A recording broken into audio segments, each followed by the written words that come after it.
arrived in Lisbon by bus from Porto. You can feel the difference between these two cities straight away from the bus station. High modern buildings, business centers, shopping malls, wide streets and busy traffic make you realize you're in a big city. We booked our hotel near Avenida de Liberdade because we wanted to be within a walking distance to most of the sites. Keep in mind that Lisbon is a very big city, and unlike Porto, not all of the sites are located in the same area, so be ready to walk a lot or use public transport.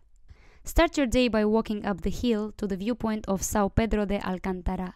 If you're lazy to walk because the road is quite steep, you can also take a funicular called Gloria Elevador. It's our first day in Lisbon, basically the first hour, maybe the second, and Philip is already done. Hola! ¿Cómo estás? Siesta time, yeah. Already tired. Well, it's a bit tiring to walk under the sun. Make sure to try the local pineapple milkshake while enjoying the view. It's really worth it. The viewpoint is located in one of the prettiest and steepest neighborhoods of Lisbon, Barrio Alto. This district preserves lots of Portuguese art and history. Quiet and peaceful during the day, it turns into the center of Lisbon's nightlife at night. Be ready to walk up and down the stairs all the time, because there are lots of them, and discover local graffitis. Seriously, Lisbon street art is out of this world.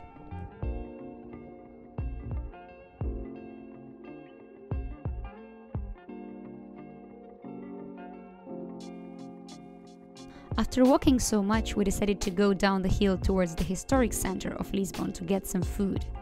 One of the highlights of this area is a historical Santa Justa lift with a viewing platform at the top.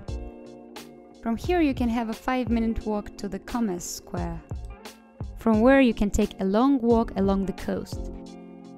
But keep in mind that it gets really hot here in summer, since you'll be walking under the scorching sun. From here we headed to one of the oldest neighborhoods in Lisbon, the Alfama district, famous for its cobbled street, traditional houses, craft shops and cafes. One of the many highlights of this area is Lisbon Cathedral and the viewpoint of Santa Lucia. We literally fell in love with this area, and let me show you why.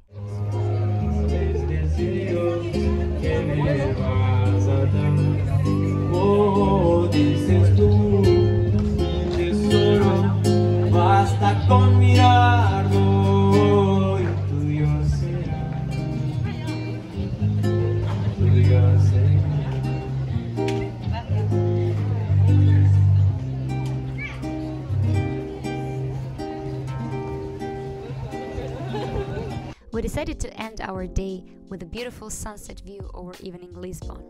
There are lots of places to do that in Lisbon, but we chose the castle of São Jorge, and we loved it. This historic castle dates to at least the 1st century before Christ, and has also served as a royal castle. But besides its historic and cultural value, it's also one of the best places to view the sunset in Lisbon. When sitting there on top of the royal castle walls overlooking Lisbon, you can't help falling in love with this city even more. Good morning from Lisbon! Good morning! Woohoo! We arrived to Lisbon. Actually, we arrived yesterday and I was vlogging, but I didn't record any video with me talking because I was not in the mood. Actually, I was lazy. Today we are going to explore more of the city. For now, I would say, I don't know about you, but for me, Lisbon is of course much bigger than Porto. And Porto is kind of sweet, small port city with beautiful, nice streets. I'm surprised because I know that a lot of people prefer Porto to Lisbon. But at this point, I like Lisbon so much that it might be my favorite, I would say. Because it's much bigger and there are more things to do here, and there's more space, the streets are wider, but at the same time you have this old city area where you also can encounter tons of tiny streets. There are a lot of hills and you go up and down, up and down. Yesterday we went to a place, it was a district called Barrio Alto, like a high district, and it was located on a high hill. So basically all the roads, they were just super narrow, tiny streets with these sweet balconies, and locals seem to like to dry their sheets and clothes like outside on the balcony, and it just creates this nice sweet atmosphere. Now we are going to see one of the sites. We actually, well, we have a plan, we always have a plan, and we have places of interest marked on map, on Google Maps, so we just take it slow and explore the city. For now it's really nice. It's kind of a mixture of these traditional Portuguese houses with a lot of colorful tiles, but at the same time, since it's a capital, you see that there are also this kind of wide streets with relatively new buildings, modern buildings, this kind of glassy ones, as well as this kind of, I would say, I don't know, for me it's like 19th century buildings. Actually, I forgot to mention the weather also, because it's a little bit different from Porto. In Porto it was a bit colder, like not cold, of course it was hot during the day, but in the evening it got quite cold, so we had to like put on jackets. And here you feel it even during the day, and in the evening there's always this nice breeze, so you're not getting like sweaty, but here the temperature is higher by several degrees and you can feel it, and it's very pleasant to me. Look at this. This is a clear example of a typical street in Lisbon. Very steep, and at the end you can see the ocean. Staring out the window, reaching for a North Star, waiting just to wake up from this nightmare where you could be right back in my arms, dancing to the limbo, stuck here in the middle.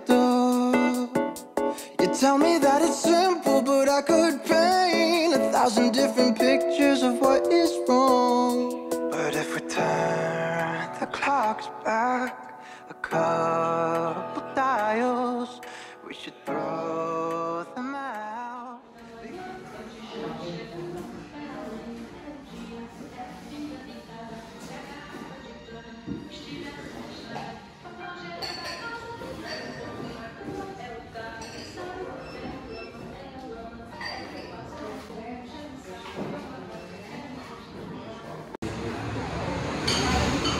Some papaya, avocado, kiwi.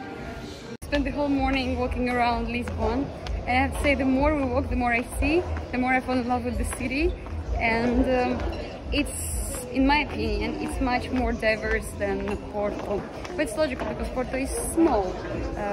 But here you really can find different types of architecture, starting from traditional Portuguese houses to some 19th century beautiful, gorgeous buildings, also modern buildings, and it's kind of a nice mix of everything.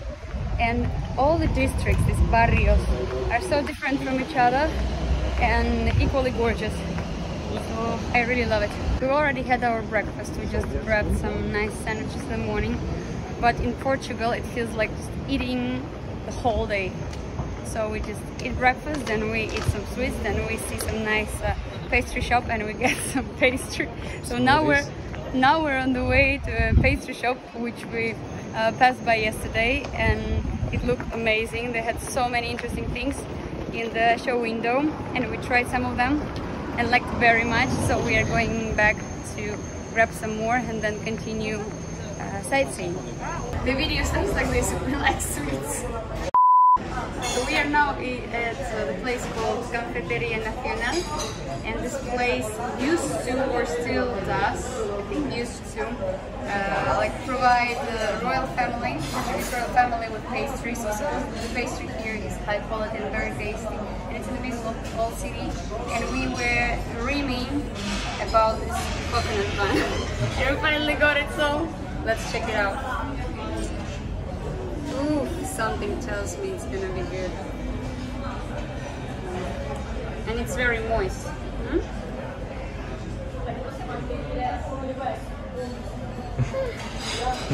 won't be talking anymore. Let me eat. I'm very good.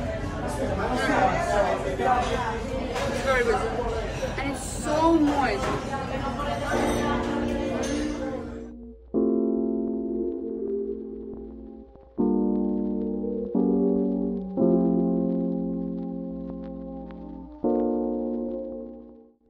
After indulging in another portion of Portuguese desserts, we headed to the famous Moorish Quarter. This is probably one of the most multicultural neighborhoods in Lisbon, packed with Asian, African and Arabic shops and restaurants.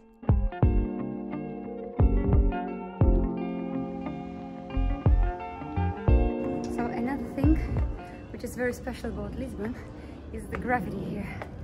Look around. Look at this wall, for example.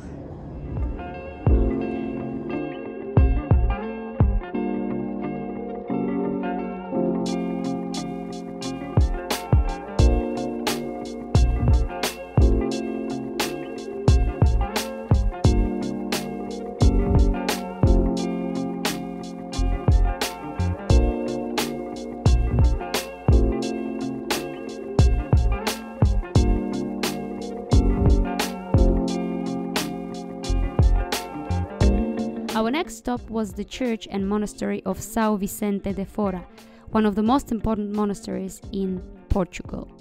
This gorgeous 17th century building also contains the royal pantheon of Portuguese monarchs. To tell the truth, we didn't have many expectations coming here, but this place turned out to be one of the most beautiful and photo-friendly locations in Lisbon. Besides, it offers amazing views of the city and the ocean.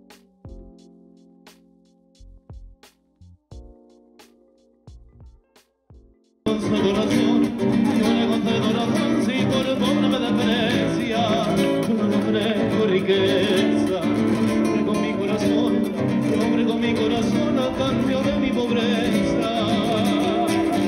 it's a new day in Lisbon, and today we're going to visit a town of Sintra, which is located only 30 minutes away from here, so it will be a quick train ride. And I'm looking forward to seeing that city because it has several very beautiful old castles, and also from there we want to visit one place which is called Cabo de Roca, and it's the most western point of Europe. So I've actually been dreaming of seeing this kind of scenery with the high cliffs and the ocean hitting the cliffs, so I'm pretty excited about that part. And generally excited to see Sintra also because the castles there, which we saw from videos and pictures at least, they look very different from everything we've seen before and definitely worth visiting. So excited about our adventure today. We arrived at Sintra and the weather is not exactly as we expected it to be. I literally didn't even think that you can have this kind of weather. It's like 21 degrees in the middle of summer in Portugal. I thought it was like scorching hot. It seems like no. Well, luckily we took our jackets with us. And it's raining a little bit. The thing is that we are now sightseeing the Moorish castle, which is located on the hill. And you see this constant clouds or mist moving. It's kind of wettish, so yeah, that's how it looks.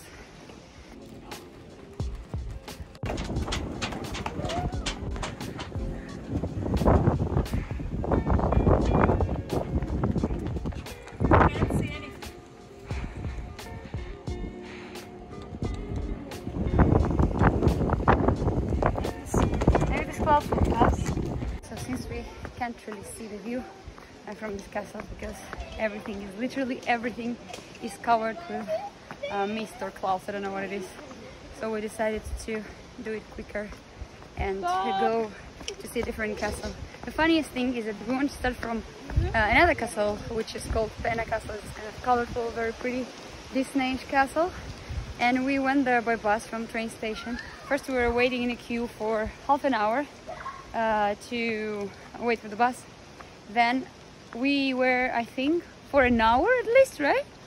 On the road because there was such a traffic jam. Like there was a tiny road that goes like this up the hill, and all the cars, all the tuk-tuks, all the scooters, everyone was obviously on that road. So we were moving at a turtle speed, and we went there, and then there was a gigantic queue for the tickets, which we didn't buy online. And we got the tickets. The only available time was 5, so we bought it for later, and now we went to see this castle, and then we have to go back there. I don't know how we're gonna complete all these things because these castles are not that far away from each other, but still you need to walk or take transportation, which is not the best option, as we already saw from our morning ride. So we will see how we'll manage to do all these things. As you can see, the visibility was very bad. We tried to stay positive, but we were still quite disappointed with the weather because it was also quite cold and rainy. And the wind was so strong that it was hard to walk on the walls. Such a view, eh?